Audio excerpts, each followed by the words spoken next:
Tirupati SV Vedic agriculture యూనివర్సిటీలలో మరోసారి చిరుతల సంచారం కలకలం రేపుతోంది. సీసీ కెమెరాలు 2 బోన్లు ఏర్పాటు చేసి 3 నెలలవుతున్న చిరుతలు చిక్కలేదు.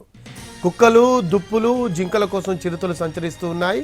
రాత్రి వేదిక్ యూనివర్సిటీలో సేద తీరుతూ విద్యార్థుల కంటపడింది చిరుత. దీంతో విద్యార్థులు, ఉద్యోగులు, సిబ్బంది భయం గుప్పిట్లో బిక్కుబిక్కుమంటూ తిరుగుతూ ఉన్నారు.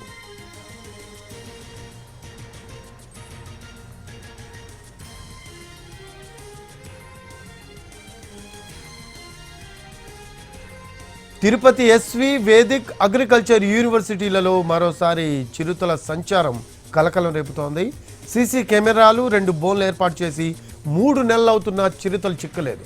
కుక్కలు, దుప్పులు, జింకల కోసం చిరుతలు సంచరిస్తూ ఉన్నాయి. రాత్రి వేదిక్ యూనివర్సిటీలో సేద తీరుతూ విద్యార్థుల కంటపడింది చిరుత. దీంతో విద్యార్థులు, ఉద్యోగులు, సిబ్బంది భయం గుప్పిట్లో బిక్కుబిక్కుమంటూ తిరుగుతున్నారు.